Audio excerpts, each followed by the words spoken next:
Okay, so welcome everybody, and thank you all so much for coming. My name is Amelia Kim from the Montana State Library, and welcome to today's webinar, which is Building Blocks of Economic Development. I'm personally very excited about today's topic, as we all know that libraries are important to economic development, but especially now as we are all looking towards economic recovery and just recovery in general, I think libraries will become even more important. So today we have with us two wonderful speakers, the first of which is Anne Booth, who is the State Library's Economic Development Consultant. So I've been working with Anne since a couple months ago, I guess, and we'll be working on economic development projects for libraries over the next year or so. And you'll probably hear more from her as we get further into our work, like on Wired, and hopefully you all will be able to meet her at some point too. And then our second speaker is Catherine King, who is the Assistant Director of Community Development from the City of Kalispell. So thank you so much to the both of you for being here today. A few things before I hand things over. We are recording this webinar today, and it will be available on Vimeo afterwards. And we'll also share the slides from today's presentation. And then there's also a chat box, so please make use of that if you have any questions or comments. I'll be monitoring that throughout the webinar and can bring our attention to anything that comes through. But we're also a pretty small group, so if you feel comfortable with unmuting your microphone and just jumping in, please feel free to do that as well. Again, any questions, comments, please do let us know. And with that, I will turn it over to Anne and Catherine. Okay, thank you. Can everyone hear me okay? Yes. Okay. Thanks, Amelia. It's been really a pleasure to get to know you a little bit, and we've only met through Zoom, so it's part of the new technology, the new way we do business these days. So I'm located in Malta today. Colleen is just down the road from me at the Harlem Public Library, and I have known Colleen for several years. Got to know her through my work with a rural cooperative telecommunications company that serves this area. So welcome to everyone. I'm very happy today that Catherine has joined me. I'll explain a little later some of that relationship, but we want to give you just an overview of the basics of economic development, and we'll throw in some cues every now and then as to, you know, how libraries may look at that or how they may think they could be involved. So I want to share that the main goal of economic development is improving the fiscal well-being of a community. Those efforts that can be included are job creation, job retention, expansion of the tax base, and adding to that quality of life. There's no single definition for economic development, and there's no single strategy or policy or a program for successful economic development. I've got over 30 years in the economic development world, and I've really never been able to give my family members a true example of the definition of economic development. So it really can be anything to anyone that's of value. Communities differ in their geographies and political strengths and weaknesses, and they each have their own unique challenges for economic development. This is part of why we have two presenters today. Thank you, Catherine. You know, we represent urban and rural communities, East and West, various levels of experiences and expertise. And just like community, we have different approaches, but a similar end goal. So next slide, please. Today, we're going to portray economic development in the context of building blocks.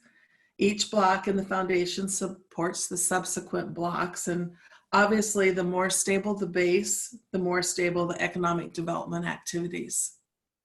Next slide. This first block is leadership, and it provides the implementation for supporting policy and directive that is the core building block of economic development. Leaders can provide that vision, planning, and communication, and the ability to bring a community together to think creatively about its future. Next slide. There are several elements of leadership and policy development.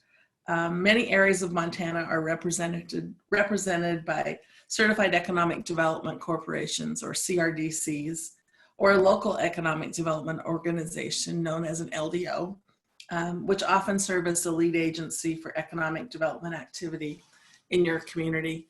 I think there's people on here from Bozeman. In Bozeman, there's Prospera Development. The Great Falls area has Great Falls Development Authority. Here along the High Line in a 5-county region, we have Bear Paw Development. So it varies from community to community. Membership in these organizations is a mix of local leaders and private industry. Individually, they can set policy that directs regulation and communication about, what's important to a community, how's their business-friendly attitude, and together they can influence statewide policy regarding economic development. So individually they act locally, and together they act more on a statewide basis.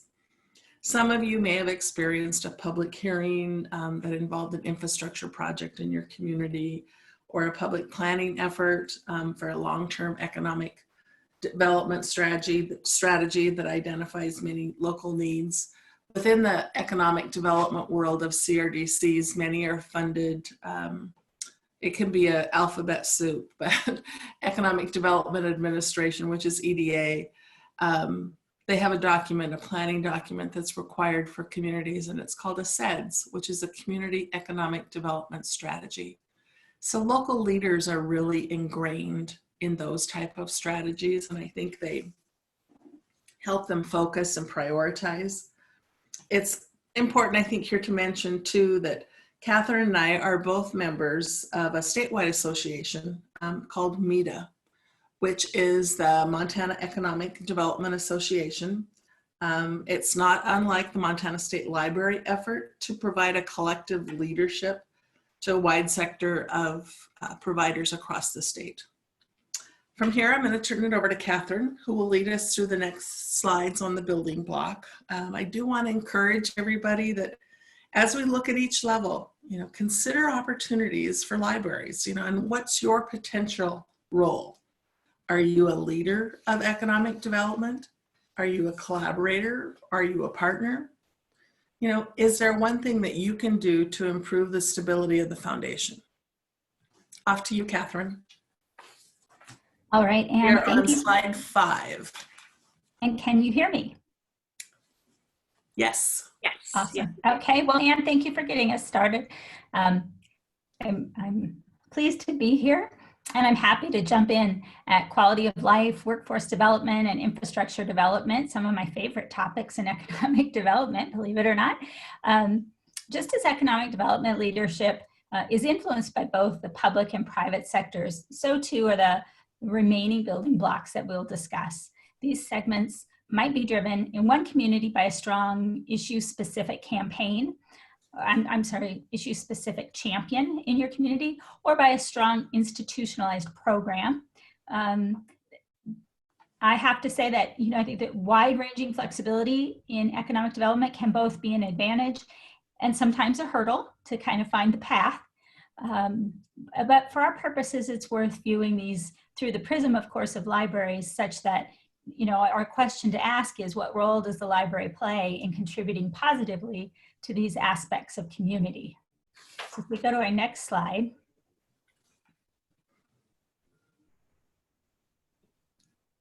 Talk a little bit more here about quality of life. Quality of life includes a complex balance of indicators from jobs and education to healthcare and housing. It includes crime and taxes, arts and culture, and of course, public museums and libraries. Quality of life encompasses the factors that generally influence individuals and families to choose to live in one place over all the other places that they might choose. I personally think that it wasn't so long ago that quality of life wasn't viewed as such a significant portion as it is today. I think there was a time, even say a decade ago, where the mantra was sort of that businesses are making their site selection decisions solely by the numbers.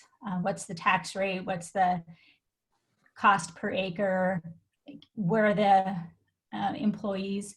But I think that certainly as an anecdote in Kalispell, we've learned over time that businesses are still ultimately run by people, and people have found that with new technology and the ability to remote in, they have a tremendous amount of options about where they live and how they can run their business. And so I think that's important for libraries to consider. And as you know, and I'm just preaching to the choir here, but libraries are the unifying place in communities. Libraries offer programming and amenities that are available to all members of the community, regardless of age and ability or income. And making critical community infrastructure available to all, access to information is important. And increasingly making that information accessible to all via internet access is the base of a level playing field, allowing all members of the society to participate. So let's move on. Workforce development is that next block. Workforce development is basically education and skill development. Generally, we think of it beginning in high school and at high school level programs through college or trade schools, coursework, internships, apprenticeships, and so on. Certification programs also land here. They're generally created and run by the school or university system sponsoring it, and they continue to see increased guidance and participation from the private sector, making the programming more relevant. And in really any kind of learning that helps an individual become job ready is counted here. And if we go on, so I sort of touched on that, the range. That education and skill development options have probably never been as diverse as they are today. And culturally, we've become more and more open to the whole lifelong learning concept. As community attitudes shift, we're more open to receiving education in varying formats and beyond traditional classroom settings, and see it as important for everyone to continue learning. And again, libraries may be the ideal venue to support workforce development through partnerships with traditional education institutions and through availability of meeting space, physical or virtual. I encourage libraries to cast the net broadly and recognize that some of the most important aspects of workforce development may be the development of soft skills, and it may be through less obvious venues such as homeless services or with Head Start programs or local chambers of commerce. Again, the beauty, I think, in economic development is an ability to cast the net wide and be open to a really broad stretch of potential partners and being inclusive as you move your community forward. And of course, one more thing, and it's no small thing, addressing workforce needs can extend into addressing affordable housing and childcare needs. And we all know those are really, really big topics that we aren't going to be able to take a bite out of today. So if we go on, I'll just say a very little bit about infrastructure development. Infrastructure development is generally referred to as, public utilities, sometimes cooperatives. Generally, they serve an entire community.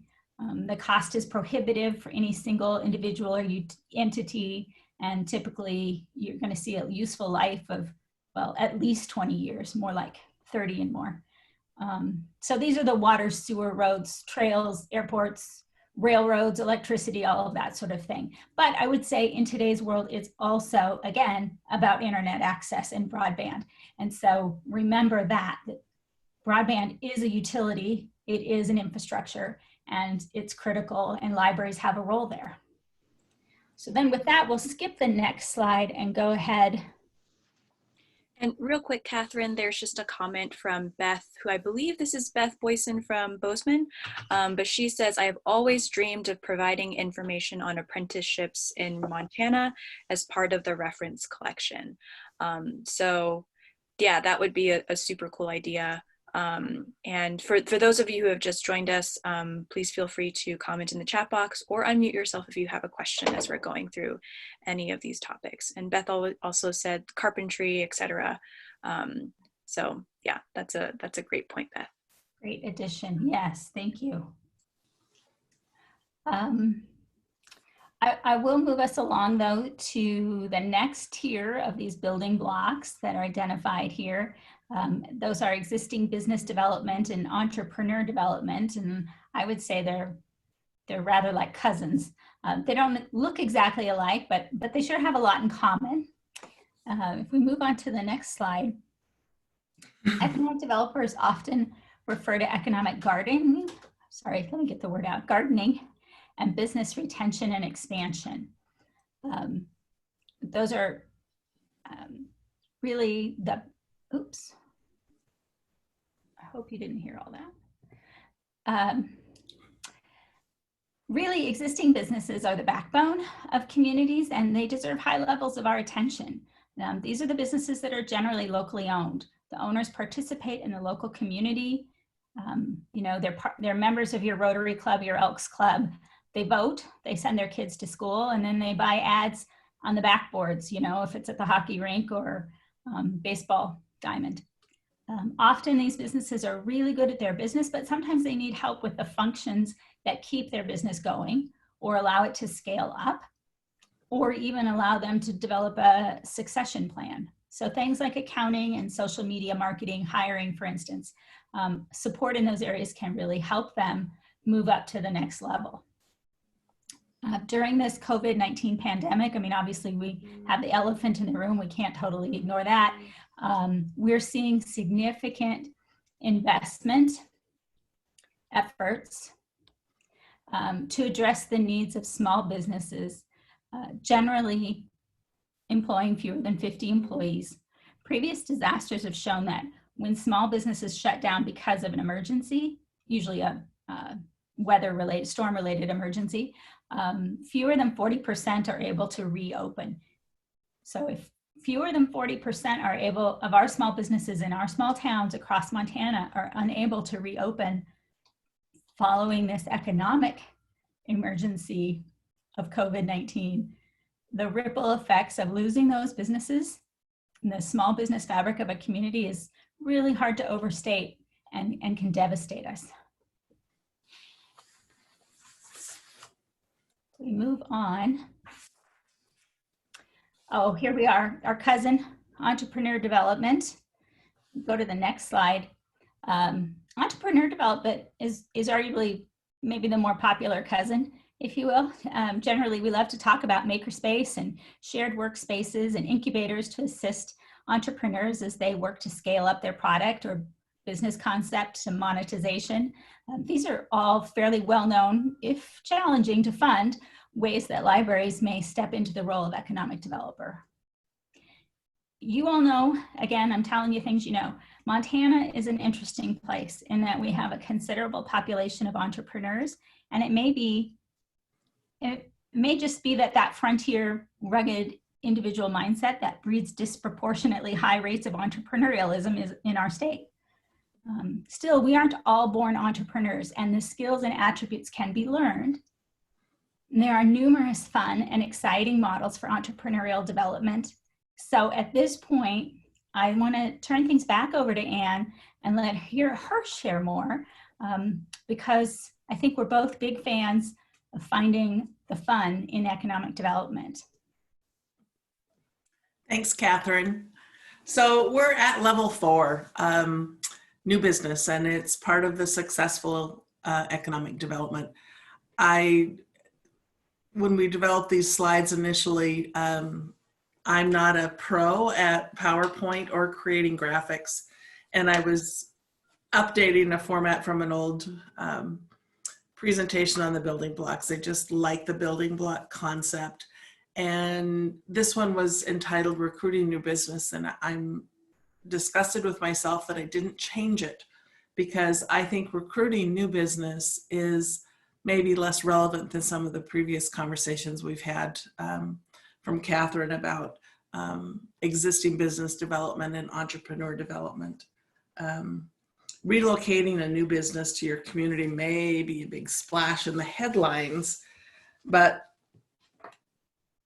and it may be what people have come to expect. You know, they think that Microsoft is going to come to town with 500 jobs or whatever, but it's part of a successful program. It's not the whole program. And when we live in rural communities, some of those larger attraction efforts for companies are really they're difficult. Positioned at the top of this pyramid of building blocks, it takes success of all levels to get to the top.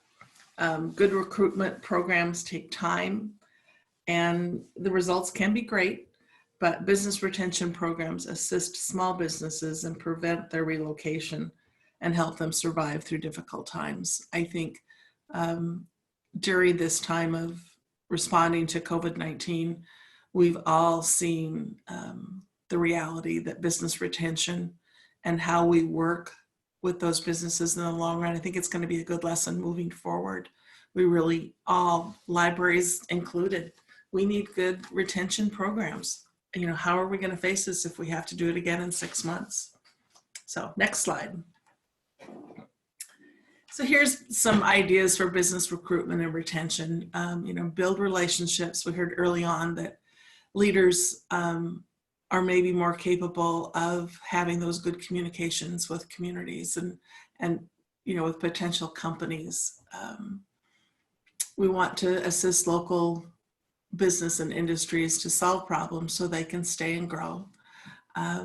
Keeping track of data about your business. I think that's an element that libraries have probably been well known for.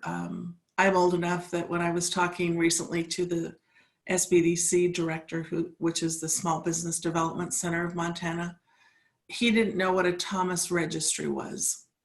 And that was one of the first economic development tools, only on library shelves, mostly across the state, I'm assuming. At least they were in my community library, that really gave you the data, you know, the industry trends for specific businesses. It gave you, you know, the averages of how they spent their money and what revenues and what size of community was important to support that type of entity. So all that's changed, but you guys have played a key role in that. So kind of leads me back to what can libraries do? I think it's important for you as library staff to know your community's economic strengths and weaknesses. You know, what's your community place in the regional economy? Is there an economic development vision and goal? Is there a strategy to attain those goals? And how is economic development affected by local policies? It goes back to those first few building blocks, you know, talking about leaders, talking about regional organizations, that document that I referred to as CEDS, which is a community economic development strategy. There really should be a strategy in there particular to libraries. You know, you are such an important aspect of local communities that we should ensure that you all have an element in there, because as we get to the next slides in the closing, we talk about trends and different things.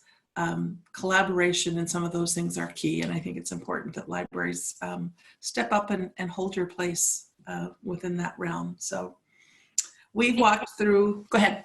Oh, sorry, Anne, I just had a question about those CEDS, the Community Economic Development Strategy. I can't remember if you mentioned this, but is this something that like every community has, or is it located with like the Bear Paw development in Great Falls and the surrounding area and those more regional economic development groups? Is that something that people could feasibly Google and find and see if there's a strategy for their local community or not? Definitely. Those are mostly held and created regionally. It's part of their funding requirements, but they are specific to each community within that region. So in the case of the 5 counties of Bear Paw, there are priorities listed for Harlem, Montana. There's priorities listed for Malta and Phillips County. Catherine, maybe you could, it's a little different where you're at, and the fact that you work for a city, could you kind of explain if you have a planning document? Yes, we do have a SEDS. In our case, because we don't have a CRDC in the Flathead, um, the Montana West Economic Development has done that work in cooperation with Flathead County Economic Development Authority. So basically, just to make it seem complicated, we have the private nonprofit economic development organization that then does contract work for the Flathead County Economic Development Authority, and that staff has historically been the ones that create the SEDS and go out to the community and invite participation and engagement. Because it's to be a more regional scale, it isn't a city project per se. Cool, great. And then, sorry, one last question. Are those updated on like a 5-year basis, or like 2-year basis? Or I can't imagine it's that often, because I imagine those are pretty big documents. But it's a minimum of 3. I'm not exactly sure if it's 3 or 5. Most, I know that Bear Paws has theirs on their website. It's not necessarily the most recent version. Mm-hmm. So I think that's something I put on my to-do list here. Make sure that we can create a database that people can access those if librarians want to research a little further as to what's included in their specific community. So we'll do that for you. Because I think that would be a great way for people who are interested in getting more into this world. Like sometimes it can be so hard to figure out where to start, but if you can align things to what the planning committees have specifically prioritized, it can make it a lot easier to get your foot in the door and get in at the table. So just curious about if that. I may, this is Catherine. I guess I would jump in here as well, because the SEDS conversation makes me think about CDBG. That's the Community Development Block Grant Program run through the Montana Department of Commerce. And I believe that more or less they're run the same way across the state, but in Kalispell, we hold an annual CDBG Public Needs Assessment hearing. And it is a great opportunity for members of the public, members of other entities within the city, to come to a meeting to identify through providing verbal comment, preferably a written letter, identifying the needs that they recognize as being needed in our community, that need to be addressed in our community. And what that does is it puts you sort of puts a flag in the ground and helps to delineate that that's something for the community to come back and look at, and it might eventually land in the place of accessing CDBG grant funds to help support the work that's identified. So, that's another venue through which you might want to be mindful of how to integrate in that. Awesome. Thank you, Catherine. And I took some notes and put those in the chat box for some of the alphabet soup acronyms. And you can always, at any point in time, any participant is welcome to save the chat. If you just go down to the chat box and click on the ... menu, the little ellipse, there's a little save chat. So if you want to do that, you're welcome to do that. Sorry. Thanks for answering the questions. It's great. I will add one other thing. Through MEDA and through a multi-state effort, many communities have done what's called a community needs assessment. And that's kind of a community planning document too, and more of a process.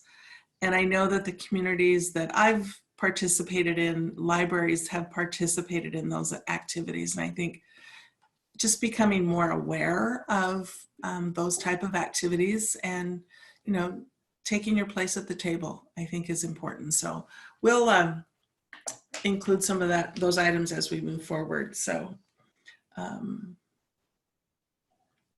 okay. We walked through some of the levels of building blocks, and I hope you have a better understanding of the big picture of economic development. It's a process. It's not a program specifically, and there's no silver bullet. There's no common cure for everything.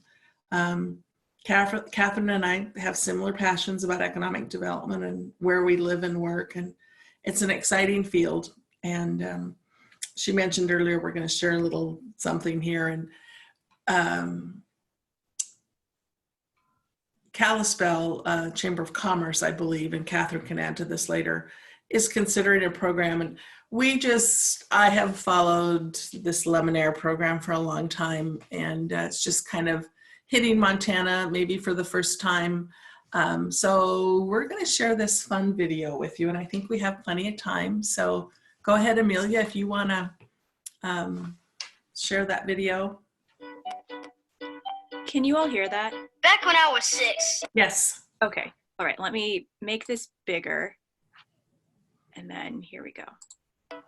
I didn't know so much. I knew important things, like double chocolate chunk is the best ice cream ever. Ninjas are fast, and how to build a cool fort. Stuff that everybody knows. But overhead costs and managing cash flow were still a mystery to me. But I was about to learn a lot.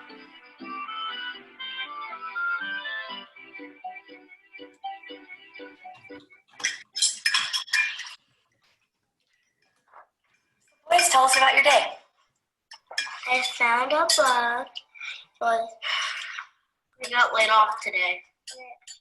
That's right, the Tompkins moved. Oh. The economy isn't what it used to be. I think it's time I start my own thing. Well, he is 7.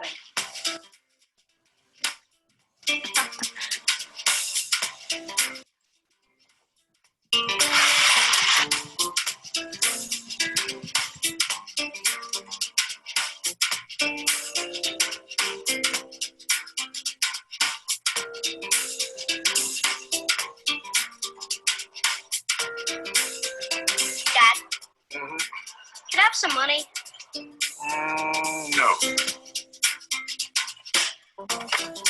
I'm starting a business. See? Lemonade stand, huh? It's gonna be the best lemonade stand ever.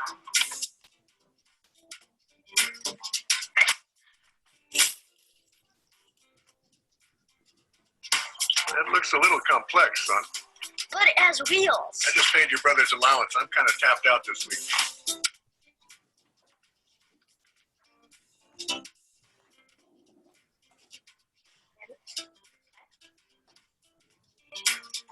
You know, you might want to show that to the bank. Maybe they can help you out.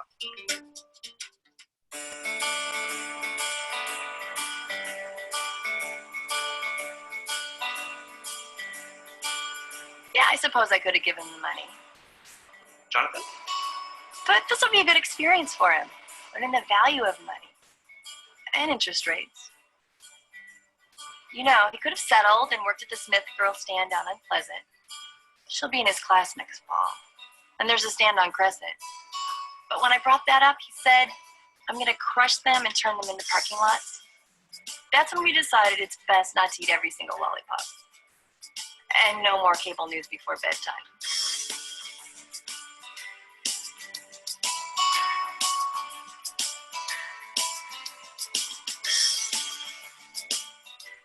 Morning. Hi, my name's Jonathan. Hi, I'm Bill. How you doing? Good. Jonathan came in, showed me his plan.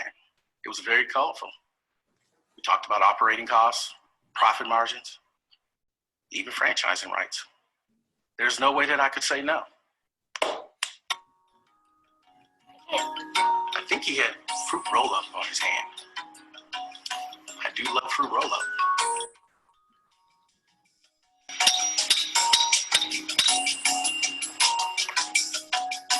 We got the stand. The design is, you know, I thought it was just going to be a card table.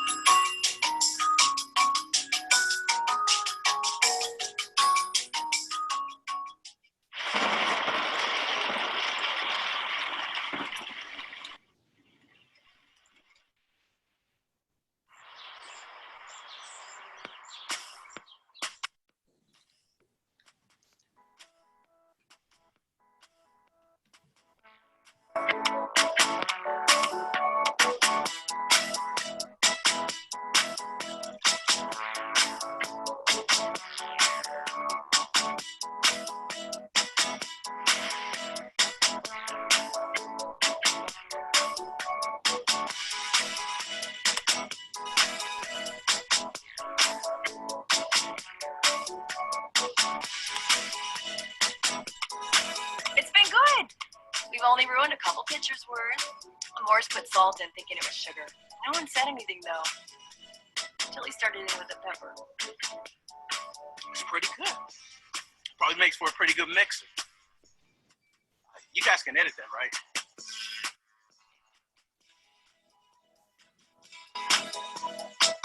It was a good summer. I learned a lot about banking and citrus. I can't complain. I bought a car. I'm working towards a monster truck and a helicopter. Possibly an intergalactic battle station. The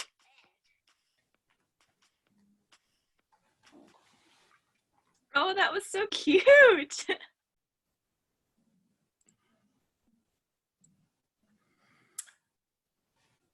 And I do have to add that my daughter that lives in Oregon worked for Umpqua Bank when that was first showcased. So it's kind of a fun project, but I'm not saying libraries will make Lemonairs, but you could be a part of it, even if it's just allowing space for that business to grow in your public space. Also, I just think it's fun. I'm gonna go to my final thoughts. Catherine, do you have anything to add? Is this gonna launch in the Kalispell region? Let's see. I believe so. I believe that the Kalispell Chamber of Commerce recently won a grant, and they are going to do a similar program. I think that, there are different variations across the country. I know that there was one that came out of Texas called Lemonade Stand, and they kind of do a coordinated effort in May. And I believe that program was targeting, I want to say, middle school kids, like 8th grade kids. But I'm super excited. I think a creative way to, again, broaden the net and our expectations, see our community differently and our roles and opportunities as partners differently. It doesn't all have to be about, ROI and phase ones and CDBG and EDA and EPA. And we could do this vegetable soup, and alphabet soup, on and on and on. But I think this is a really fun way to notice that there are tremendous opportunities out there. And libraries could certainly play a great role in programs like this and others. Mm-hmm. Just a couple of comments from the chat. Beth had mentioned and put in information about Prospera, the Prospera Business Network in Gallatin and Park County, and talking about Certified Regional Development Corporation.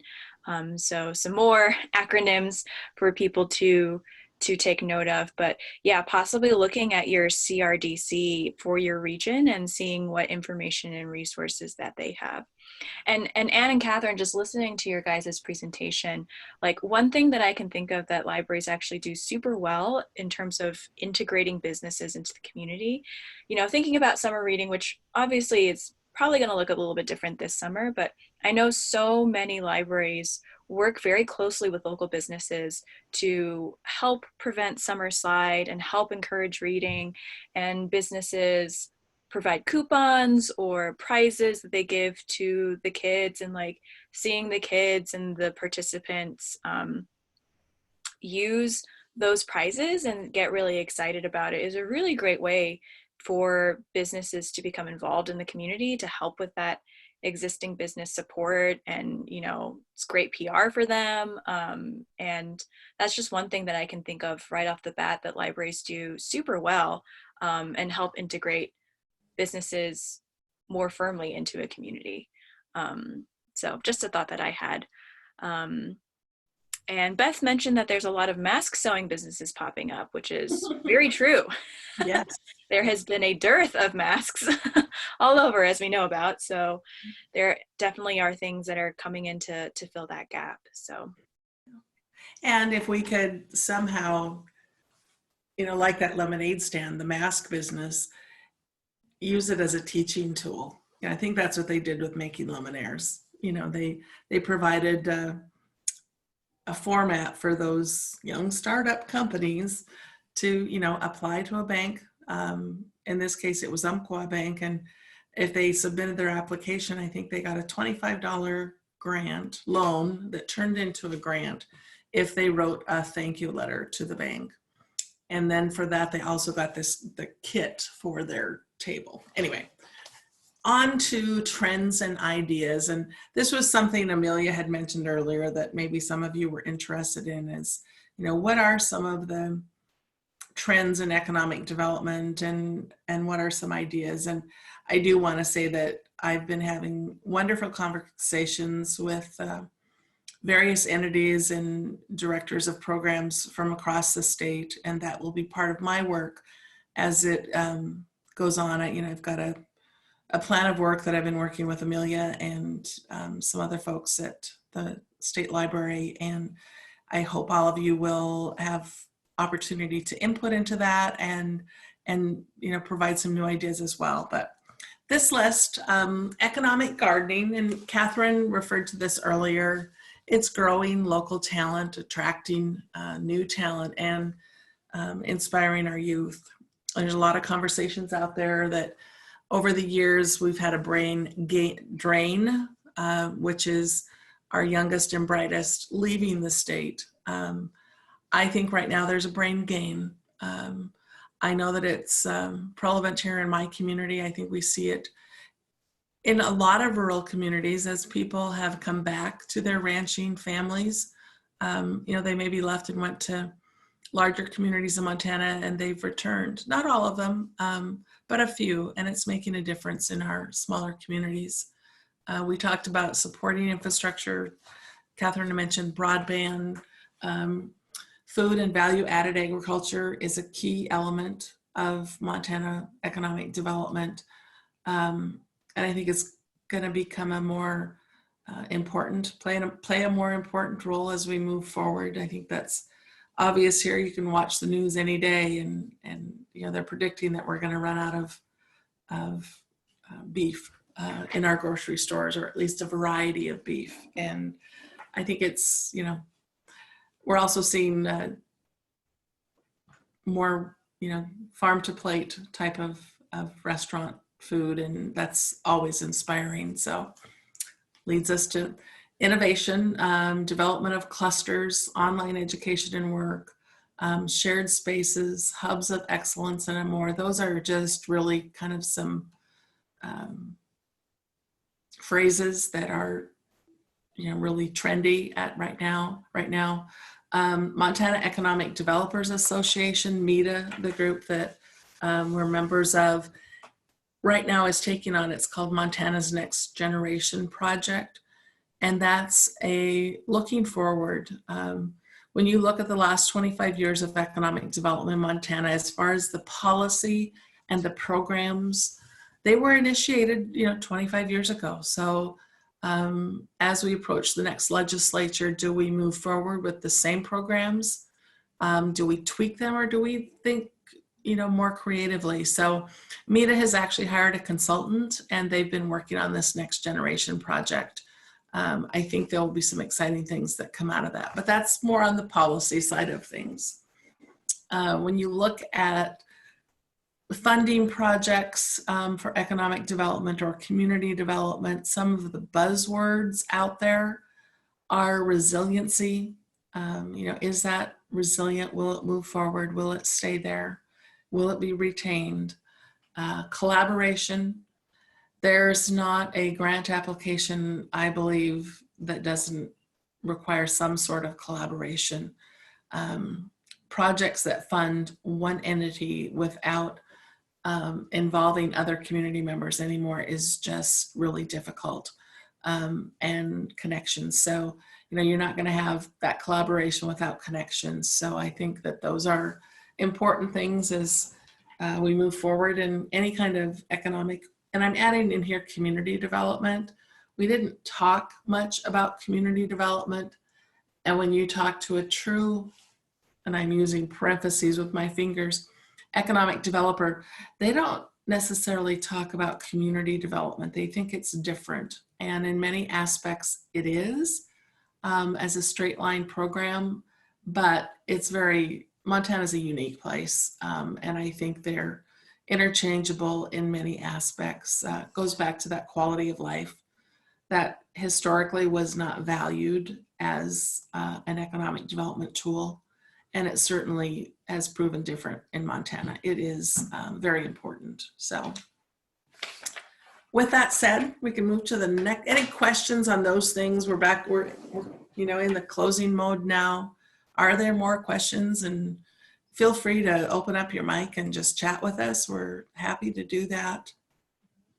And Ann and I would love more guidance and information on what you all are interested in. We have some general ideas, and I think there are some obviously like low-hanging fruit topics, but please do feel free to let us know just even questions that you all have, because that will help us, better focus our efforts in the future too. And I'm going to pick on Beth a little bit. She had mentioned apprenticeships. I get the big picture of apprenticeships. I'd really like to chat with you sometime about how you see libraries being involved in that. That's an interesting concept. So, yeah. Beth, you should email Ann. Her email is right there on the screen, or you can put your email in the chat box, and I'll connect you two afterwards so you can chat more about that too.